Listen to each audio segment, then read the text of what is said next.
entering at the cabin with Misha.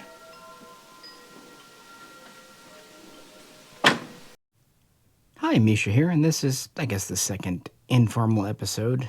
I haven't completely decided on a title, but Wintering at the Cabin with Misha. Maybe six, or cabin reviews, cabin retrospective. You get it. Going back through some old videos because we realized that people don't realize we've covered quite a few guns. Really, the impetus for this was the VZ58 questions. But I think it's safe to say this channel is kind of known for Kalashnikovs, AKs, right? But would it surprise you to learn that almost for the first year we had the channel, known as Blinking 101 back then, we didn't have any AK content. In fact, the very first AK video was published March 11, 2012. So, what was it on? Was it on a Russian? Maybe an Arsenal? The answer might surprise you, because it kind of surprised me. So with no further ado, let's go back in time, because the whole point of this kind of series, even though it's cold outside and ammo's expensive, is to look back at influential, maybe infamous videos, laugh, and really see the influences of the Mishaco channel. And AKs are certainly one of them, and this is the first one we reviewed. Yeah, we were trying a music thing for a while there. I forgot how early we tried doing that. And then, yeah, straight into shooting. Alright, we just finished up test firing this AK. It's a kit build from an Apex East German DDR MPI-KM, which is just basically their way bit of of a saying mouthful there, AKM. but those are those scrubbed Apex, kits. It was one of just the scrubbed kits I picked up on a whim. With Virgin Romanian chrome line You enjoy barrel, the cows. Nodak NDS-1 receiver, put a East German sling on it. It's a standard 30-round steel mag, kind of painted over blued finish. Using the original furniture right now, you can see the handguard's a little chewed up, but it's functional for now, and I'll probably buy a nicer one later. I just had a friend put this together for me. I needed to add a East German to my AK collection. And no major, manufacturer, high rapid fire, Century Arms has ever really done an East German. I guess because there haven't been enough kits imported to really make it worth their while. Not many. Apex has had the kits on and off for a couple of years, but that's about the only steady source of them. This one, of course, is in 7.62 by 39. Yeah, good luck on the 545s. Pretty much a standard AK. The only difference in the metal is if you notice up here, instead of having the smaller loop, it has a larger one that the sling goes through directly without using the D-ring and snap. It's just one of the small changes they did. Otherwise, the metal's pretty identical than any other.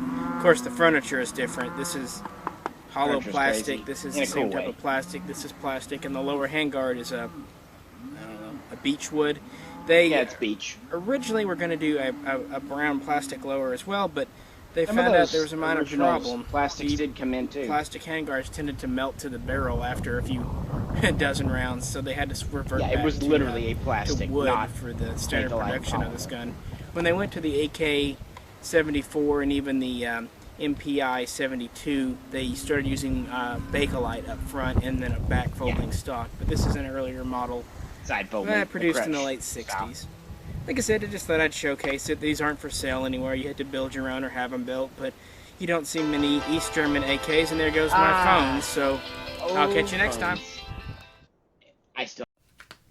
I wasn't kidding. I still have a flip phone. I'm bringing them back. They're just fun. Plus, you can actually hang up on people. Oh yeah, we're talking about AKs. And East German was the first, a build from the scrubbed Apex kit, as we mentioned. And this did surprise me a little bit, but then upon reflection, it exactly fits. Because when Jay and I started the channel, we weren't trying to get big at all. We weren't trying to compete with the names of the day, which were AK47, Military Arms Channel was starting to come in. I can't remember if Forgotten Weapons had been on YouTube yet, but it was a very different landscape 12 years ago. No, we wanted to fill in the gaps, which is when we began with the SIG 551A1. Really, no one outside of like promo videos from SIG, and we're out there. And there weren't a lot of East German builds. The kits had really pretty recently come onto the market. I believe the vast majority came from the Balkans. And yeah, the first ones were a little well used. And this is not the one from the video. The first thing I did is I did get some newer furniture, especially this lower here, quite a bit nicer. But then, a couple of years later, Apex got in unscrubbed kits. So you have the original maker's marks and dates, and the serials, I believe, do match or mostly match on this. And Arms of America had some come in too. And these are kind of cool because they had the blued finish, so they were earlier style. And Arms of America started offering head-spaced barrel kits. Now, the one in the video had a Romanian barrel, perfectly good barrel. But then we started getting FB Raiden barrels in, and that's what this has. So the work was done. You could buy a kit with the barrel installed, so kind of old school style. So all you had to do was the riveting. So if the riveting's not as nice on this one, it's because I did it. But yeah, it's on a somewhat different receiver. Essentially the same thing. These pretty much the same brand as DCI is that without being.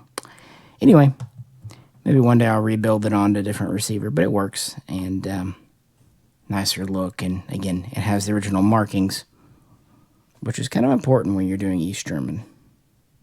So that was our first steps into the AK world, and I think it was a fitting one. A nice short video. Back then, YouTube videos tended to be quite short, and obviously grow with time.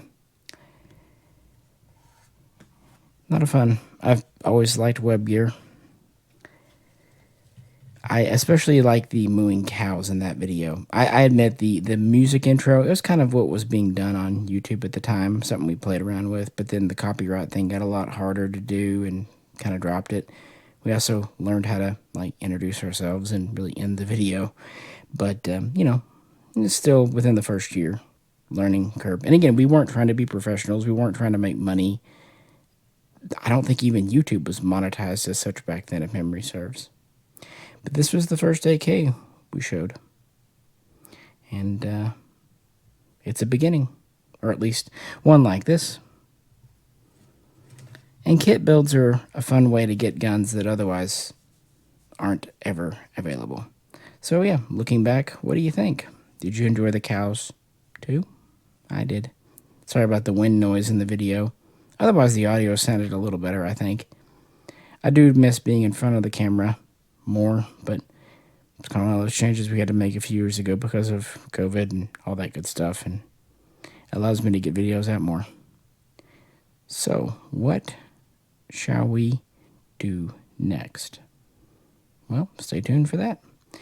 As always, if you could, please like, share, and subscribe. If you'd like to help support us, check out Patreon or participate in our live streams. This is Misha, and I guess I'll go back to the future from the past and get back to the world of 2024. Although, I've got to admit, I kind of missed the year of 2012. See you next time.